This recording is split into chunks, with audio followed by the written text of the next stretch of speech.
My childhood memories are a mosaic of moments, laughter, and the comforting presence of Alex. He appeared in my life when I was about 5, a lively and mischievous friend who brought a sense of wonder and joy to my otherwise solitary afternoons.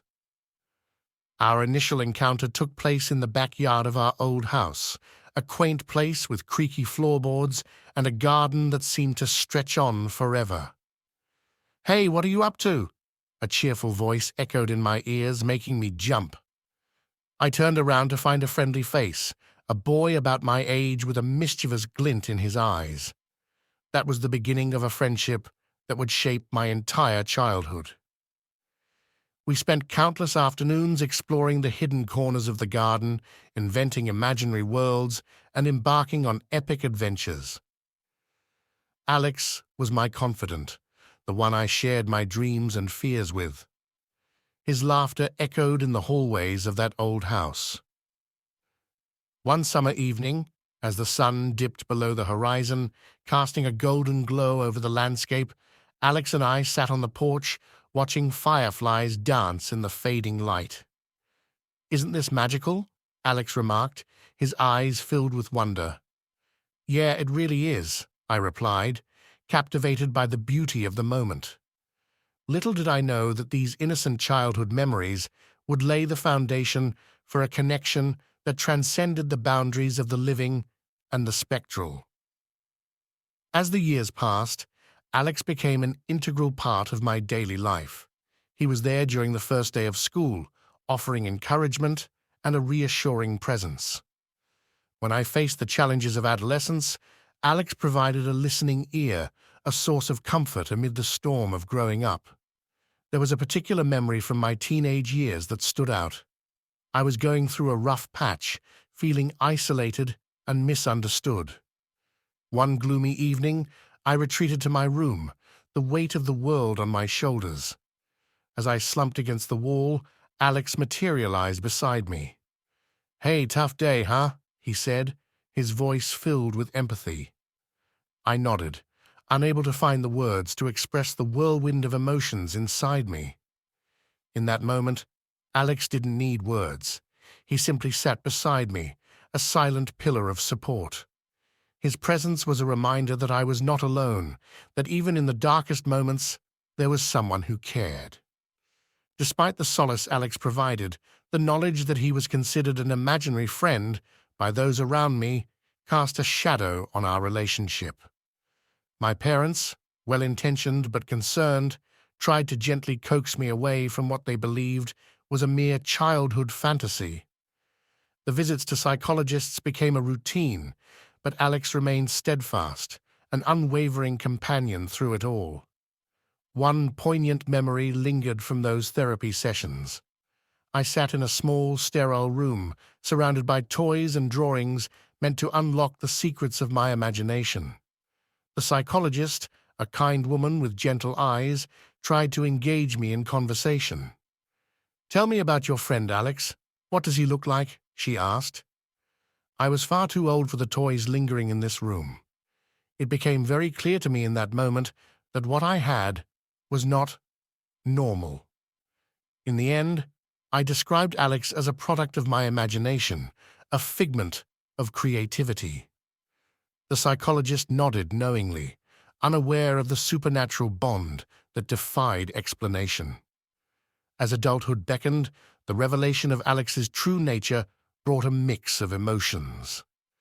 The memories of our shared childhood flooded back, each moment etched with the innocence of youth and the genuine friendship that transcended the barriers of reality. What was it that made him different? Was there something wrong that even the psychologist could not answer? In all honesty, I didn't want to know the answer. I only wanted to keep what I had come to know as my friend. The story continued to unfold, and with each passing year, the dialogues between Alex and me evolved, reflecting the changing landscape of our lives. Our conversations delved into deeper, more contemplative realms as the complexities of our connection became increasingly apparent. During my college years, as I faced the challenges of newfound independence and the uncertainties of the future, Alex's voice remained a constant source of encouragement. "You've got this, buddy.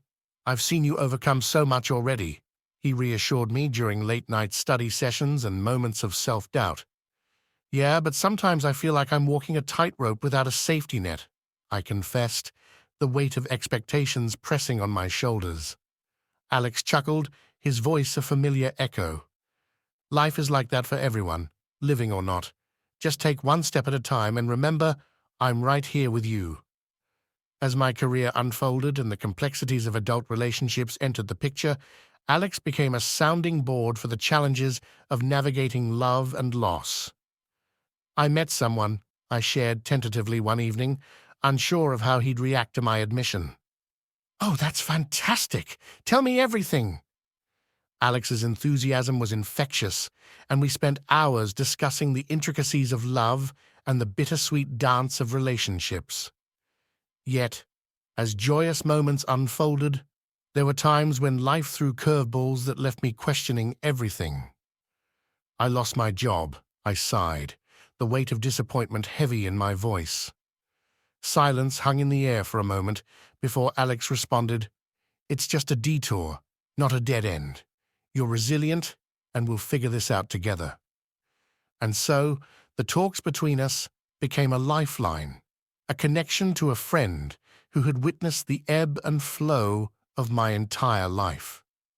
We explored the complexities of human experience, navigating the highs and lows with a shared understanding that transcended the boundaries of the living and the spectral.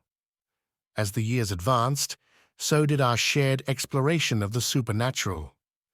The quest for answers took us to mediums, ancient texts, and places believed to hold mystical energies.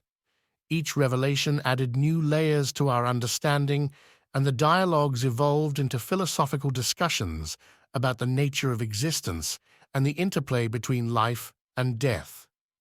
During a particularly intense conversation about purpose and destiny, Alex spoke with a wisdom that belied his spectral nature. "Life is a journey of discovery, and sometimes the answers we seek are hidden in plain sight. It's not just about the destination, but the experiences that shape us along the way." The old house, our initial meeting ground, became a focal point for our investigations. In the quiet corners of its rooms, we engaged in conversations that spanned the realms of the supernatural and the mundane. It was as if the very walls held secrets, and through our dialogues, we sought to unravel the mysteries concealed within. The discovery of old letters in the attic brought another dimension to our conversations. As I read aloud the poignant words of a grieving parent from decades past, Alex's voice took on a solemn tone. "There's so much pain and regret in those words. It's like a mirror reflecting the human experience, and in understanding their story, we may find the key to our own." Our dialogues became a collaborative effort to piece together the fragments of Alex's past, a past that had merged with my own in ways neither of us fully comprehended. The revelations, as they unfolded, forged a stronger bond between us, transcending the confines of friendship and embracing a shared purpose that extended beyond the boundaries of the living world. As we delved deeper into the mysteries of our connection, the dialogues took on a more introspective hue. We contemplated the significance of our journey, pondered the implications of the supernatural forces at play, and wrestled with the responsibilities that came with our intertwined destinies. The relationship between Alex and me had come a long way from the innocent laughter of childhood. It had matured into a partnership forged through shared experiences, a connection that weathered the storms of life and transcended the ordinary into the extraordinary. Yet, as the dialogues wove through the tapestry of our existence, a lingering question remained unanswered. What was the ultimate purpose of our connection, and what challenges awaited us as we continued to navigate the uncharted territories of the living and the spectral? In the quiet moments between our conversations, I couldn't shake the feeling that the truth was far from within our reach. I can't help but wonder, with the tragedy that befell this person who had become my friend, if that follows him. I can't help but wonder if that same tragedy will follow me.